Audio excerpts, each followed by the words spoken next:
Hello, मेरा नाम है ईप्सा।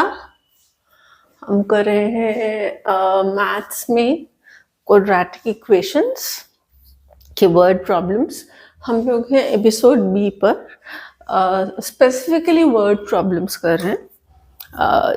अ, और आज का जो टॉपिक है, आपको मालूम है हर एपिसोड में एक नया टॉपिक लेती हूँ मैं। आज का जो टॉपिक है that is speed distance time. तो कोई चीज चल रही होगी, उसने कितना डिस्टेंस ट्रैवल किया होगा, ऐसा वगैरह। क्वाड्रेटिक इक्वेशंस लाइक उसमें एक्स स्क्वायर टर्म होती है, एक ही वेरिएबल लेना होता है। It's also called equations in one variable. So you take only one variable x, you cannot take x, y, 2, you cannot take do that. ठीक है, so let's start. You remember we always make a table because it's a speed distance time question. तो obviously सबसे पहले जो हमारे columns होंगे वो होंगे स्पीड, डिस्टेंस और टाइम का। और जो बेसिक फॉर्मूला इसका होता है वो हम सबको पता ही है, speed is equal to distance upon time. ये मुझे बताने की जरूरत नहीं थी वैसे तो, बट एनीवेज ओके, ठीक है। Now we have started making the building the table. Let's read the question. A train, ठीक है, ओ कवर्स रह गया,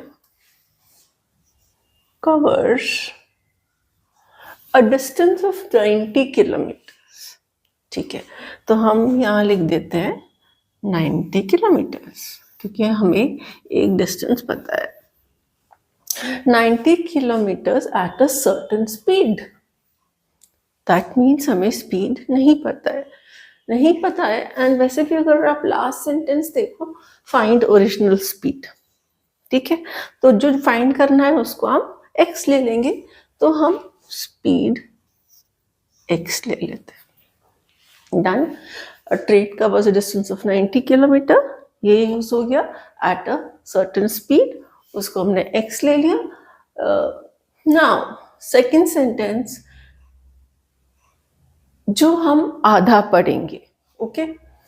if the speed was 15 kilometre per hour more faster, that means जो यहां पे हमें लिखना होता है वो क्या है, एक सिचुएशन ए है, एक और एक सिचुएशन बी है। ये ए केस है और ये बी केस है। ए केस में the train is travelling at a speed of x, it's covering 90 kilometres hour. Second case में the speed has become 15 kilometres faster. तो ऑब्वियस में बी केस में हम क्या लेंगे स्पीड को, the speed will obviously become x plus 15। उन्होंने बोला है 15 किलोमीटर फास्टर हो गया, fine. It would have taken half an hour less. Okay, let's see other things. This will, one of the sentences in quadratic equation में, one of the sentences is used to make the equation. बाकी पूरी table हम fill कर लेते हैं, एक sentence को छोड़ देते हैं जो हम इक्वेशन बनाने के लिए यूज करते हैं।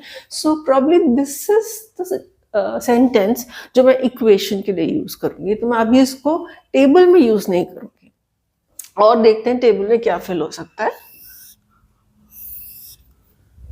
Okay, distance will remain same क्योंकि वो ही ट्रेन है और वो ही उसके डेस्टिनेशन है, the distance is same. Time का क्या करें, टाइम हमें पता नहीं है और हमें वो सेंटेंस यूज नहीं करना, तो what we have to do, we have to use the formula. So from here time will be equal to distance upon speed, right? So what we'll do here in this column, because we have no time given, we'll do distance upon speed, which makes it 90 upon x, right? The time in the first case becomes 90 upon x. Now, in this case also, we'll do the same thing. Distance upon speed. So 90 upon x plus 15. Now our table is complete. Once the table is complete, फिर आप एक sentence जो हमने छोड़ रखा था उसको use करते हो, क्योंकि अभी तक इक्वेशन तो आई नहीं. जब इक्वेशन ही नहीं आई तो उसको आप सॉल्व कैसे करोगे? Okay, it would have taken half an hour less. इसका मतलब क्या हुआ? ये वाला जो टाइम है, this is less time.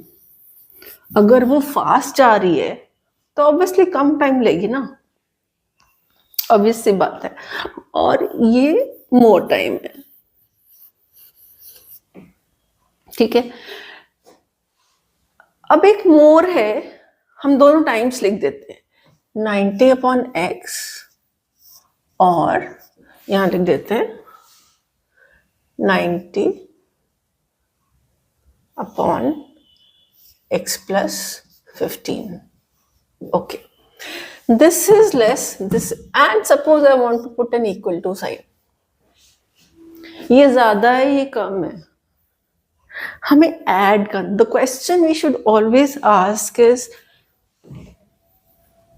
which is less, and the thing is, this is the question we should ask, and add on the outside. It will hold true for most of the questions, types of questions. Ask yourself the question, which is the lesser side? आपने दोनों times लिख दिए, this is the lesser side. अभी हमने देखा ये faster चल रही है, ये फास्ट चल रही है तो टाइम कम लेगी obviously. This is the lesser side. So what is the rule?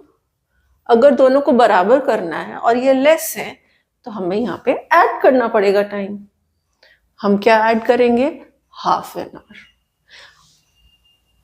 It would have taken half an hour less. Now this is the equation that we were looking for. तो आपको हमेशा क्या करना है? दोनों चीजों को इक्वेट करना है. Think which is less and then add to the side which is less. Clear? One sentence आपको छोड़ना है जो आपको इक्वेशन के लिए बनाना है, उसको टेबल के लिए नहीं यूज करना है. Now we have the equation, all is left is solving it. I'm so sorry I had to cut in between. So we had reached here, the equation we had got. Now I told you ki did I tell you that okay, once the equation is formed, I expect कि आप लोगों को equation solve करनी आती होगी. तो मैं इसको फटाफट इसको solve कर देती हूँ. Let's see which method. ये concept भी एक बार मैं दोबारा से repeat कर रही हूँ कि less, ये तो समझ आ गया ना कि speed fast है तो time कम लगेगा, ज़्यादा तेज चलेंगे तो it will take less time. अगर सपोज ये 2 होता लेस और ये 10 होता एंड हमें इक्वल करना होता, तो आप यहाँ पे 8 ऐड करते ना, you would have added 8 to the छोटी वाली साइड, लेस वाली साइड, वहां पे ऐड किया जाता है. Just keep this thing in mind, जहाँ छोटा होता है वहां पे ऐड किया जाता है so that you can make a equal two thing. That's why we've added 200 there. Okay, now अभी मैं जल्दी से इसको सॉल्व कर देती हूँ. अगर आपको इतनी जल्दी समझ ना आए तो प्लीज आप अपने स्पीड पे अपने आप से नोटबुक में करना।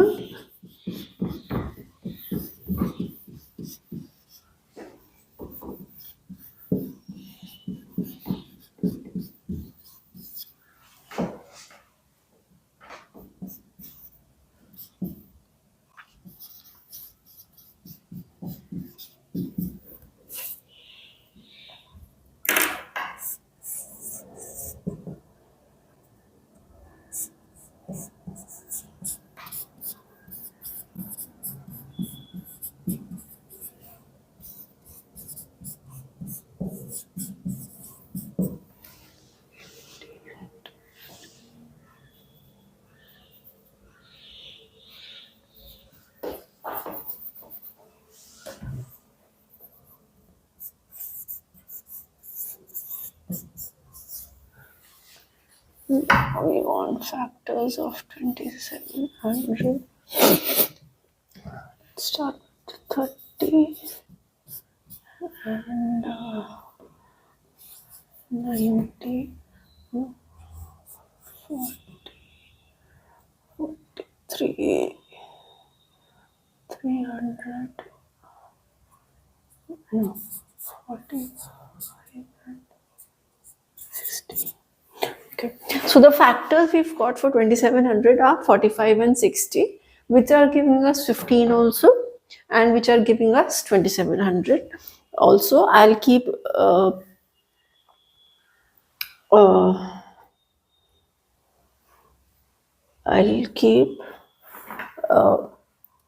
x square plus 60x minus 45x minus 2700 is equal to 0. X